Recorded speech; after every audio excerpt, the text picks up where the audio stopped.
ये foreign policy होगी आपकी, ये आपकी इंटरनल सिक्योरिटी और एक्सटर्नल थ्रेट को रोकने की पॉलिसी। पिक्चर देखो और खुश हो जाओ। उसकी बात कर रहे हैं या बीजेपी अब अक्लमंद को इशारा काफी।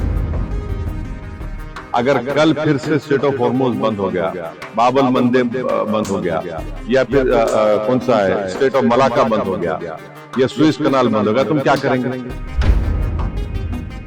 अब ये हाई टाइम है सरकार को कि वो इन चीजों को सामने रखकर फ्यूचर की प्लानिंग करे। हमें इतनी एबिलिटी थी कि हम दो मुमालिक अगर जंग कर रहे तो उनको बिठाकर हम बात कराते थे बगैर किसी का साइड लिए। प्रधानमंत्री क्यों गए इजराइल को, और जबकि नेतन्याहू को भारत आना था।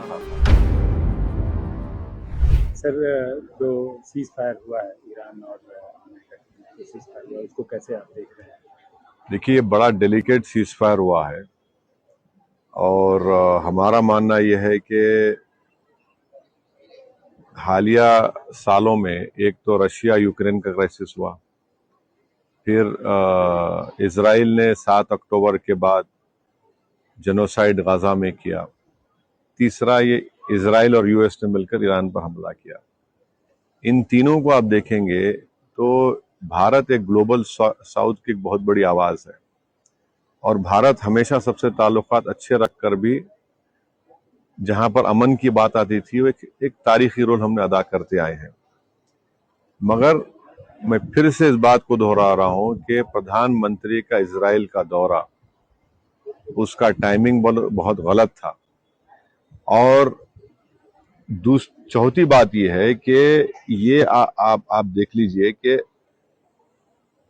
इनको रिव्यू करना पड़ेगा। हम तो हमेशा इम्पार्शियल रहे और हमें इतनी एबिलिटी थी कि हम दो मुमालिक अगर जंग कर रहे तो उनको बिठाकर हम बात कराते थे बगैर किसी का साइड लिए। तो ये हमको लगता है कि नरेंद्र मोदी की सरकार को ये स्टॉक टेकिंग करना पड़ेगा, रिव्यू करना पड़ेगा कि आखिर क्या वजह है कि एक पड़ोसी मुल्क जहां से हमेशा हमको तंग किया जाता है टेररिस्ट को भिजाकर डिस्टेबलाइज करने के लिए, तो ये बहुत जरूरी है कि ये देखें भाई ये ईरान तो हमसे बड़ा करीब रहा है, ज्यादा तो हमको तकलीफ हो रही है।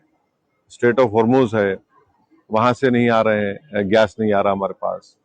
तो सीजफायर हुआ है तो उम्मीद करते हैं कि जो एनर्जी क्राइसिस आज देश में है वो उसमें कमी आएगी। मगर एक स्टॉक टेकिंग और रिव्यू करने की जरूरत है मोदी सरकार को कि आखिर भारत वो रोल क्यों अदा नहीं कर सका जो तारीखी तौर पर हम अदा करते आए हैं।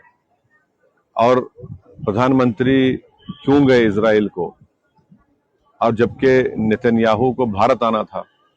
वहां पर प्रधानमंत्री जाकर जो मैसेज गया है कि हम उनके साथ खड़े हैं, फिर बाद में हमला हुआ, उसके 5 दिन के बाद हम लोग कंडोलेंस दिए। तो ये सब चीजों का उम्मीद कर दे कि ये सरकार इसका रिव्यू करेगी, स्टॉक टेकिंग करेगी, आखिर ये क्यों हो रहा है।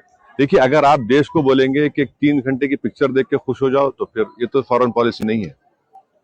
जो बीजेपी एक पिक्चर को प्रमोट कर रही है फॉरेन पॉलिसी के तौर पर, ये फॉरेन पॉलिसी होगी आपकी, ये आपकी इंटरनल सिक्योरिटी और एक्सटर्नल थ्रेट को रोकने की पॉलिसी। पिक्चर देखो और खुश हो जाओ। तो ये नहीं पाकिस्तान मीडिएशन कर रहा है उसकी बात कर रहे हैं या बीजेपी मूवी को आगे बढ़ा रही है? अब अक्लमंद को इशारा काफी है। मैं ये कह रहा हूं कि ये रोल भारत को अदा करना चाहिए था, और अब वक्त आ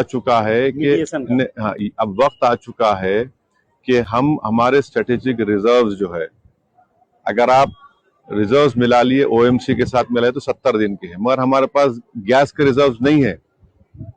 हमको गैस के रिजर्व्स क्रिएट करना पड़ेगा। अगर कल फिर से स्ट्रेट ऑफ हॉर्मुज बंद हो गया, बाबल मंदे बंद हो गया, या फिर कौन सा है स्ट्रेट ऑफ मलाका बंद हो गया, या सुएज कनाल बंद हो गया, तुम क्या करेंगे? अब ये हाई टाइम है सरकार को कि वो इन चीजों को सामने रखकर फ्यूचर की प्लानिंग करें।